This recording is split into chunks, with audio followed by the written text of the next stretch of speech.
This is the actual scariest thing in real estate right now. Just like many of you homeowners, I have one fear that keeps me up at night. Maybe two fears. Okay. That time my parents got me a clown for my birthday parties. So two fears, totally. If you're new to the channel, my name is Mike Perna. I'm a local real estate agent. I've been working with buyers and sellers and clients for 24 years. We have 3,000 5-star reviews, scope them out here. And I would love to have the opportunity to chat with you for 15 or 30 minutes about your real estate goals when you're ready to buy a home and see if we're a great fit to work together. My motto on the team is transparency, patience, and knowledge. Those are the three things I want to bring to any and every transaction to reduce someone's stress when they're buying a home or selling a home, and also help them get the best deal and the best home for their family. Okay, so is the housing market completely collapsing, or is it going to collapse? And are we going to lose a ton of value that's pent up right now in our homes? So Americans do have a ton of wealth stored in their properties right now. So right now the average American has an average of $315,000 in equity. That's outside of their mortgage, just equity. And that's gone up quite a bit from the January 2020, right before the pandemic, number of 129,000. It's almost like double and a half. So I remember it happening back in 2007 and 2008, and that was rough. But there's something even scarier. Let's say that you're buying a home or just bought a home. Let's talk through what happens if the housing market does in fact crash. Now, once I'm done telling you this story, I'm going to tell you something even scarier, a worse story. So stick with me. So let's say you buy a home in like Rochester Hills or Royal Oak or Northville or South Lyon for $500,000. It's a nice 4-bedroom home, nice yard, good updates. You didn't overpay. You also didn't underpay, but you came in right about market value. So the first thing to know is housing market collapses do not happen fast. They are very slow and very painful.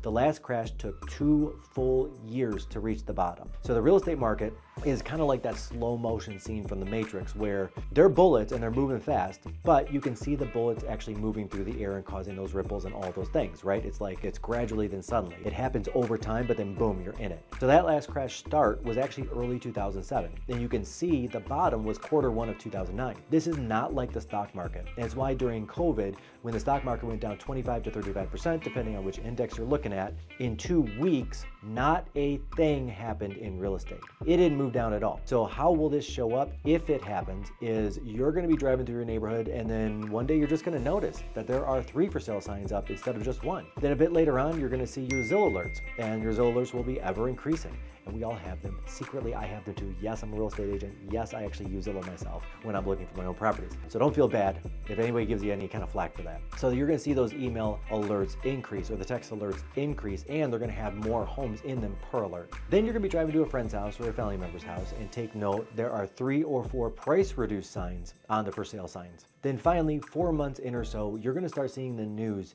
start talking about homes sitting for months. And then a little bit after that, that's when you'll see the foreclosures. But nothing happens in a bubble, the economy especially. So during the last crash, there were almost 9 million jobs lost over that 2-year period. American households lost 16 trillion in net worth, a lot of it in the equity in their homes, but also from their 401ks in the stock market, and people having to pull from savings to keep it together, keep their families together, and increasing credit card debt that plays against your net equity. So while I hear all the time people wishing for the downfall of the housing market, it's really a lot more than that. So wages from 2008 to 2010 went down 8%.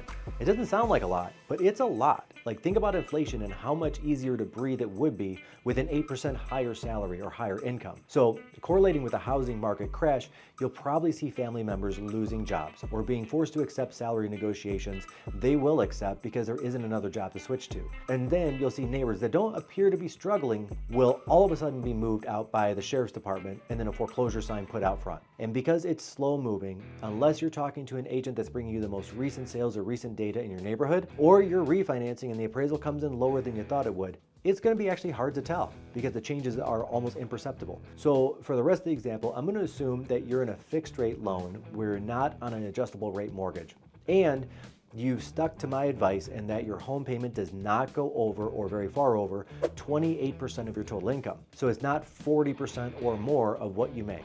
Now, if you keep your job and keep making the monthly payments on time, the next indicator of a market crash is you'll see your taxes go down. Because if real estate home values go down, then your assessed value will go down with it, because that's based on recent home sales in your neighborhood. I remember I sold a client's home in West Bloomfield right at the end of the crash, and they needed to move for work. He had lost his job and had found another job out of state. I noticed his assessed values had not gone down like most cities. So I called my attorney and I asked, hey, can we help this guy out? Like, he's still getting taxed as if his property is worth $850,000, and the reality is it's worth $500. And my attorney said, sure, I'll take a look into it. So my guy didn't have a lot of cash at the time. So the deal was 10% of whatever the attorney got the city to refund to my guy, he would keep. My friend, the real estate attorney, got the city to reimburse my seller $62,000. Now, my seller ended up getting a check for $56,000 because 10% of it went to the attorney, and West Bloomfield lost several lawsuits actually that year because they had kept assessed values high to keep the taxes rolling in. Was that life-changing? Is $56,000 unexpected life-changing for a person or for a seller? After losing his job and having to uproot his family? Yes, of course it is. So if anything, you might see your mortgage payment actually slightly dip because your taxes went down. So if the housing market does crash, there are really three ways it would affect you. First, if your job is tied to the real estate market, like mine. If you're a lender, an appraiser, or if you're a home builder, no one's buying, and either you lose your job or your income goes way, way, way down. And now you're put in a position where you have to sell your house. And other fields are affected and fall into this category too. Construction, manufacturing, retail, and even more. So now, even if you're not directly tied to real estate, but more the nice to have, not need to have things, those jobs revolving around those things are being affected as people start tightening the belt and spend less to weather the storm. They eat out less often, they buy new clothes less often. Last time it happened, it showed up as people dipping into their savings that they didn't mean to touch. So the second problem, and this happened a lot before the last market crash, you have an adjustable rate mortgage, and I hope that you don't right now. What happened last time is people were getting into these temporary low rates, at that time 3.5 or 3.75%, when the real rates, the average rates of the day, were closer to 4.5 to 5, because the adjustable rate mortgages had a bit of a difference, a big difference between those two rates versus fixed versus adjustable. And after that year or 3 years or whenever the adjustment time came up, the rate and payment would just skyrocket. It would shoot up. At that time, people were also absolutely maxing out their purchase amounts, thinking either the home values would keep going up forever so I can always sell it,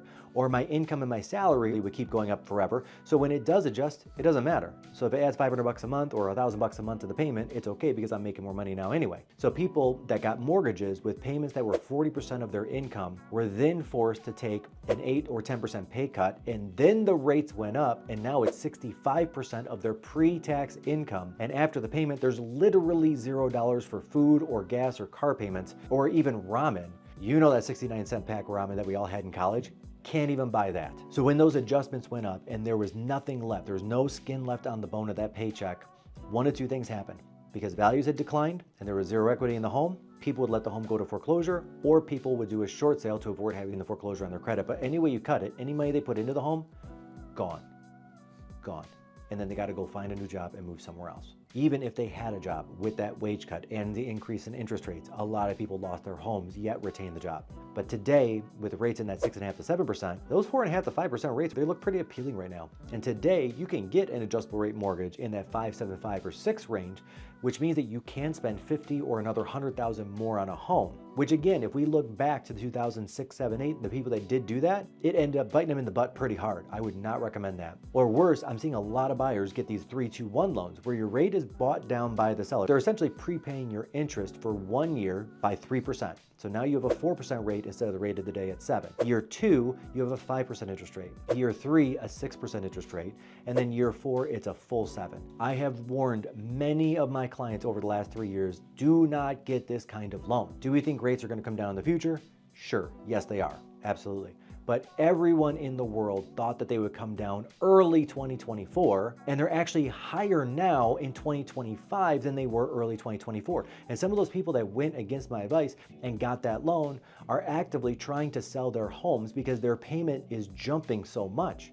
I mean, think about that. 3 full percentage points is what some of these guys are getting to at this point. So I'm seeing people that originally had house payments in a manageable range of $1,800 to $2,200 a month that has jumped all the way to $3,400 or even $3,500 per month. And that's just untenable by that same family. They just simply bought outside their means, banking on the future, rolling the dice, doing the roulette wheel, and they lost. You'll land on 000. And then number 3 is you bought a home without being mindful of your budget. So this happens actually a lot, funny enough, to real estate agents, especially during 2020 and 2021, where most agents' incomes temporarily doubled as the market temporarily doubled.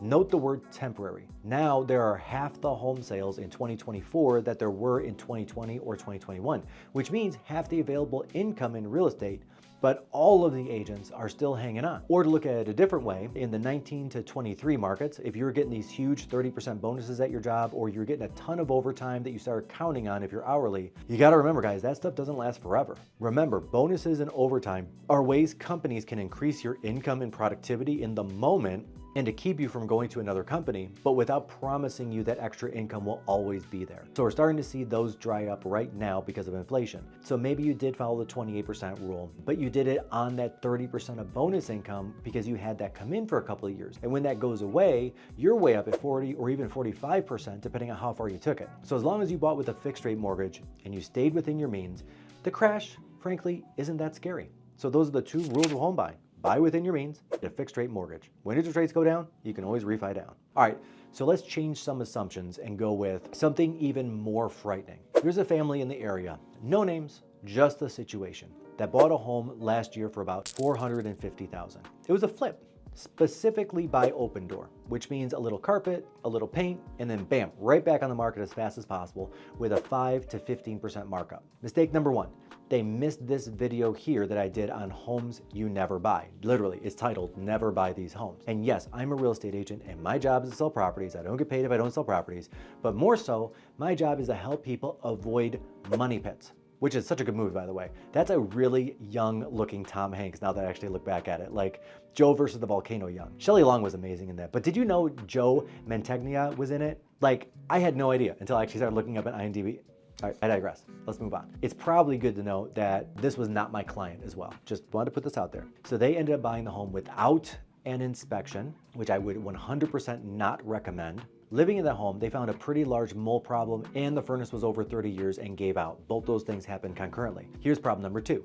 They used almost all of their savings to buy the home, and coming out of pocket to fix these things, it wouldn't just wipe them out. They just didn't have the money. So they decided to sell the home instead. Now the market did go up a little bit since they purchased it, but with that mold issue, because they're legally required to disclose any known defects, no one offered on the home at the price of $475 they put it at. If it wasn't for the mold issue, it would have sold even above that. But they picked that price basically to get out of it and not pay any fees. $25K above what they bought it for. They have an offer now for a little below what they actually paid. So all in all, this is gonna end up costing them in real money, $31,500. And what I mean by that is after paying commission, transfer tax, title work, and all the other costs to sell a home, plus they're selling the home below what they bought it for, that missed inspection will have cost them $31,000 plus. But these things don't happen in a silo. Mistakes are often compounded. No one little thing can cause this catastrophe. Here's what this couple did wrong, and I'm listing this out so you can avoid the same. First, they spent most of their savings on a down payment, leaving no reserves. I believe everyone should have an additional 6 months of reserves on top of the down payment and closing costs. That's not including your 401k or your Roth IRA. And don't touch those either, by the way. Like a lot of those allow you to pull money out to use as a down payment to buy a home. Don't do it. Second, they bought outside their means. The cost of the mortgage was 41% of their gross income, leaving 59% of their pre-tax, but it's really more like half that. Once you take taxes out, that 59% went down to around 25% for car payments and things that are nice to have, like, I don't know, food, like groceries. And buying this home, they weren't able to move forward their savings because they were counting on raises in the future that may or may not come, or they haven't come yet. Third mistake, they skipped the home inspection. And I get it. There is a lot of pressure by parents and society to buy a home. It's part of the American dream. I mean, and not only just buy a home, but buy the biggest, baddest home that you can, even if it means competing with other buyers and having to go above asking price or waive things like appraisals or inspection. Here's the reality. No one needs to rush you into buying a home. If you have to be in another area, no matter what, a certain school district, a certain distance to work, renting for an extra year to save up more in reserves or a down payment That's not a bad thing, my friends. It really isn't. If you don't have to be in a specific area like these guys did, changing to an area where you can get a home, in this example, for let's say $275 to $325, it would have given these guys about $1,000 a month worth of breathing room. Like, real estate can be a great investment, and you do gotta live somewhere, but it's not the only investment, and it shouldn't be anyone's only investment. Stocks, bonds, mutuals, ETFs are all needed for a truly diverse portfolio, and it's okay to add the house in as the last one, but usually not the first one. That said, finance, like anything else in life, is crawl, walk, run. No one wakes up one day and runs a marathon. Not no one, but like sane people don't. So here are 2 books that I recommend on finance to exercise and beef up that muscle for you. First one is The Psychology of Money by Morgan Housel. He really helps people gain confidence in investing, and not just real estate investing, but investing in the stock markets. The second one is The Simple Path to Wealth by J.L. Collins, and it really lays out a simple path to wealth. Just do the steps in the book step by step. You're gonna win. Financial education, I believe, is not a nice to have in this world, but in today's world, it's a need to have. And it doesn't take a lot to understand it and make it not scary either. A couple of books, some light reading, reread those books, put the plan in place and work the steps, and you will get where you want to go. But going back to the old Warren Buffett example, time is simply a function of money. Warren Buffett had been actively investing since he was 15 years old in the stock market. He did not make his first million until he was 40. He didn't make his first billion until he was 66. And now the guy's 94 years old. He just put out his corporate letter again. He's 94 years old and he's worth almost 100 billion. So money does compound, and have a little bit of patience, my friends. I promise. I know you might be chomping at the bit to buy something, or you might be chomping at the bit to offer up terms that you don't feel comfortable offering up just to get that house now. But take a step back, take a breath, and look at that situation a second time from the outside and say, hey, is this really the right move for me right now? And I cannot believe I'm saying that as a real estate agent. I'm sure there are a lot of real estate agents that are going to watch this and cry foul, because we want to, of course, sell more homes and, of course, have more homes to sell. But the truth is, 65 to 70% of people in the United States are homeowners. 30% never are at any point in time. They might be young. A home might not serve them anymore. They might have to move in a few years and they just relocate to a new area for 2 years, so it doesn't make financial sense. There are a multitude of reasons why people will rent. Why 30% of all Americans are renters. My name is Mike Perna, local real estate agent. I would be honored to get the call to help you find your next home or sell your current one. Scope out our reviews and find a time on my calendar that works best for you, and I'd love to chat with you for just 15 to 30 minutes about your next move.